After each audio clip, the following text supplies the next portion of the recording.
राधे राधे। कैसे हैं आप लोग? ईश्वर कृपा से आप सब अच्छे होंगे। ईश्वर सब पे कृपा बनाए रखे, सबका कल्याण करे। आज हम बताने जा रहे हैं श्रीमद् भागवत महापुराण के नवम स्कंद का 23वां अध्याय, अनु, ध्रुव, दुर्वसु और यदु के वंश का वर्णन। उसके पहले हम कहना चाहेंगे, यदि आपने हमारे चैनल को सब्सक्राइब नहीं किया तो प्लीज़ हमारे चैनल को सब्सक्राइब कर लीजिए और बेल आइकन बटन अवश्य दबा दीजिए, जिससे कि हमारे आने वाले सारे वीडियोज आपको प्राप्त हो सकें। यदि आपको कथा पसंद आ रही है तो वीडियो को लाइक शेयर अवश्य कीजिए और कमेंट में राधे राधे अवश्य लिखिए। और यह भी बताइए कि आप कथा कहाँ से सुन रहे हैं, किस जगह से सुन रहे हैं, ये भी हमें बताइए, जिससे कि हमको भी पता चले कि आप लोग कहाँ कहाँ से हमारी कथा को सुन रहे हैं, हमारी भागवत कथा को सुन रहे हैं। चलिए चलते हैं कथा की तरफ। श्रीमन्नारायण नारायण हरि हरि, भजन नारायण नारायण हरि हरि, तेरी लीला सबसे प्यारी प्यारी, हरि हरि तेरी लीला सबसे न्यारी न्यारी, हरि हरि।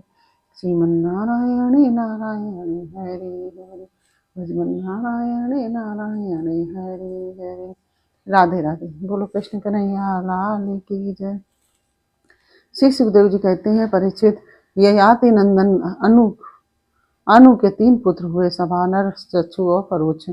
सभानर का कालनर का संजय, संजय का जन्मजय का महाशील का पुत्र हुआ महामना। महामना के 2 पुत्र हुए, उसीनर और तितिक्षु। उसीनर एवं तितिक्षु। उसीनर के 4 पुत्र थे, शिवी, वन, समी और दक्ष। शिवी के 4 पुत्र हुए, वृषादर्भ, सुवीर, मद्र और कैकेयी।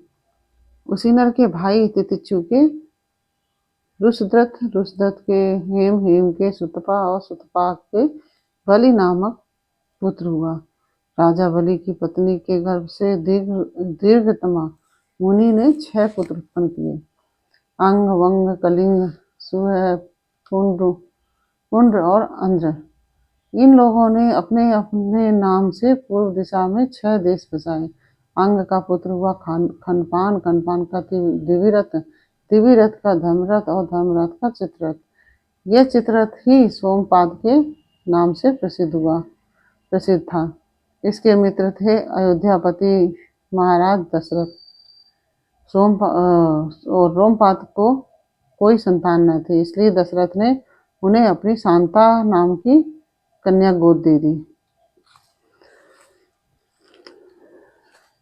दशरथ ने अपनी कन्या को, जो उनकी शांता नाम की कन्या थी, उसको महाराज रोमपाद को कोई संतान नहीं थी, तो महाराज दशरथ ने अपनी कन्या को उनको गोद दे दी। शांता का विवाह श्रृंग मुनि के साथ हुआ। ऋष्यशृंग विभांडक ऋषि के द्वारा हरिणी के गर्भ से उत्पन्न हुए थे। एक बार राजा सोमपाद के राज्य में बहुत दिनों तक वर्षा नहीं हुई। तब गणिकाएं अपने नृत्य, संगीत, वाद और हावभाव, आलिंगन और विविध उपहारों से मोहित करके ऋष्यशृंग को वहां ले आई। उनके आते ही वर्षा हो गई। उन्होंने ही इंद्र देवता का यज्ञ कराया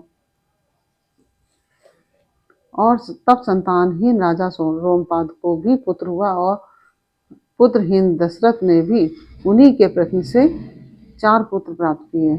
रोमपाद का पुत्र हुआ चतुरंग और चतुरंग का पृथुलाक्ष। पृथुलाक्ष के वृहदरथ और वृहदकर्मा के पुथुलाक्ष के वृहदकर्मा और बृहदभानु 3 पुत्र हुए। बृहदरथ का पुत्र हुआ बृहन्मना और बृहन्नमा का जयद्रथ। जयद्रथ की पत्नी का नाम था संभूति। उसके गर्भ से विजय का जन्म हुआ। विजय का धृति, धृति का धृतव्रत, धृतव्रत का सत्कर्मा और सत्कर्मा का पुत्र था अधिरथ। अधिरथ की कोई संतान न थी। किसी दिन वह गंगा तट पर क्रीड़ा कर रहा था कि देखा कि एक पिटारी में नन्हा सा शिशु बाहर चला आ रहा है। वह बालक कर्ण था, जिसे कुंती ने कन्या अवस्था में उत्पन्न होने के कारण उस प्रकार बहा दिया था। अधिरथ ने उसी को अपना पुत्र बना लिया। परीक्षित राजा कर्ण के पुत्र का नाम था वृषसेन और ययाति के पुत्र ध्रुव से भृगु का जन्म हुआ। बभ्रु का सेतु, सेतु का आरब्ध, आरब्ध का गांधार, गांधार का धर्म, धर्म का धृत, धृत का दुर्मना और दुर्मना का पुत्र प्रचेता हुआ। प्रचेता के 100 पुत्र हुए। ये उत्तर दिशा में म्लेच्छों के शिकार हुए।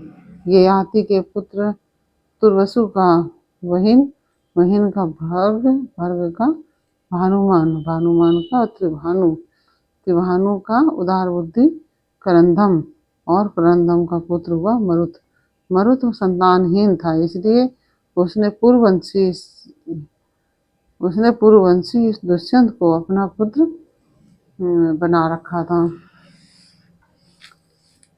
परंतु दुष्यंत राज्य की कामना से अपने ही वंश में लौट गए। परीक्षित, अब मैं राजा ययाति के बड़े पुत्र यदु के वंश का वर्णन करता हूँ। परीक्षित, महाराज यदु का वंश परम पवित्र और मनुष्यों के समस्त पापों को नष्ट करने वाला है। जो मनुष्य इसका श्रवण करेगा वह समस्त पापों से मुक्त हो जाएगा। इस वंश में स्वयं भगवान परब्रह्म श्री कृष्ण के मनुष्य के से रूप में अवतार लिया था। यदु के 4 पुत्र थे, सहस्त्रजित, कोष्ठा, नल और रिपु। सहस्त्रजित से सत्यजित का जन्म हुआ और सत्यजित के 3 पुत्र थे, महा है, वेणु है और है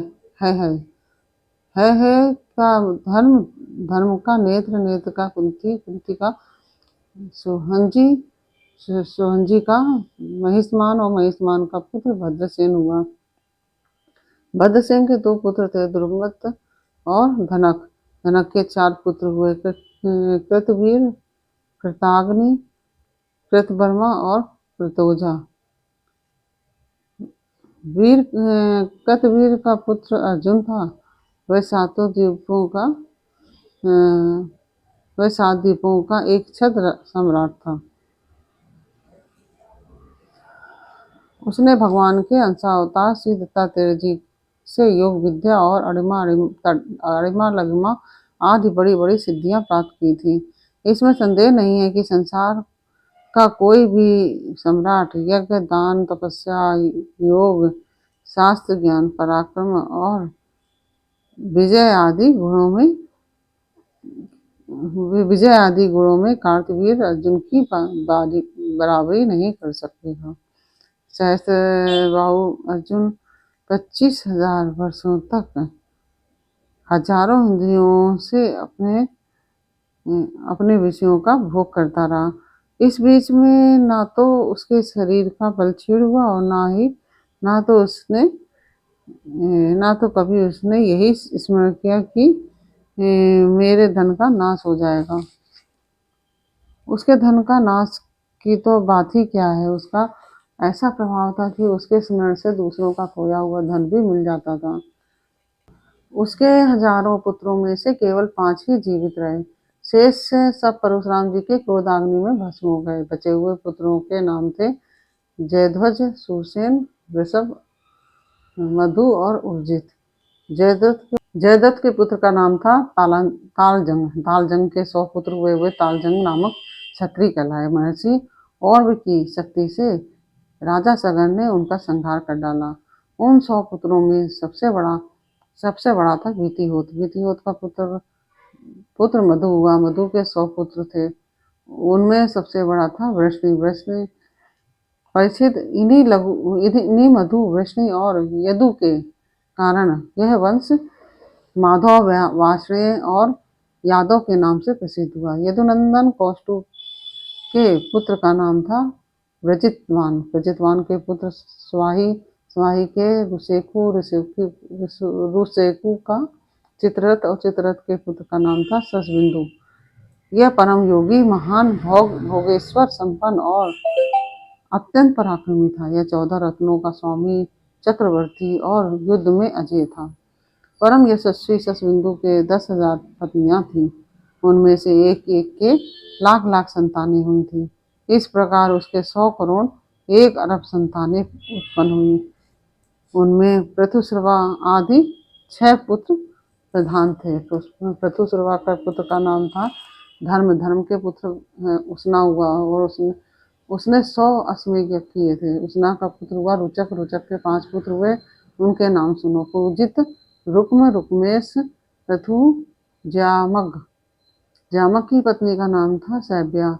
ज्यामक के बहुत दिनों तक कोई संतान न हुई, परंतु उसने अपनी पत्नी के भय से दूसरा विवाह नहीं किया। कई एक बार वह अपने शत्रु के घर से भोज्या नाम की कन्या हर लाया। जब सैब्या ने पति के रथ पर उस कन्या को देखा, तब वह चिढ़कर अपने पति से बोली, कपटी, मैंने बैठने की जगह पर आज इसे मेरे बैठने की जगह पर इसे बैठा कर लिए आ रहे हो। जामक ने कहा, यह तो तुम्हारी पुत्र वधू है। सैब्या ने मुस्कुराकर अपने पति से कहा, मैं तो जन्म से ही बांझ हूँ और मेरी कोई संतान भी नहीं है, फिर यह मेरी पुत्र वधू कैसे हो सकती है। जामक ने कहा कि रानी, तुमको जो पुत्र होगा उसकी यह पत्नी बनेगी। राजा जामक के इस वचन का विश्वदेव और पितरों ने अनुमोदन किया। फिर क्या था, समय पर सैब्या को गर्भ रहा और उसने बड़ा ही सुंदर बालक उत्पन्न किया। उसका नाम हुआ विदर्भ। उसी से सैब्या की साध्वी पुत्रवती भोज्या से विवाह हुआ। इस प्रकार से यह 23वां अध्याय पूर्ण हुआ। यह अध्याय आपको कैसा लगा यह हमें कमेंट बॉक्स में अवश्य बताइए। अच्छा लगा हो तो वीडियो को लाइक शेयर अवश्य कीजिए, और राधे राधे कमेंट में अवश्य लिखिए। और कहाँ से आप यह कथा सुन रहे हैं, जो भागवत कथा है, यह हमें बताइए। हमें भी पता चले कि हाँ, भागवत कथा कहाँ कहाँ सुनी जा रही है। और राधे राधे अवश्य लिखिए। फिर मिलते हैं आपसे अगले वीडियो में अगले अध्याय के साथ। तब तक के लिए राधे राधे।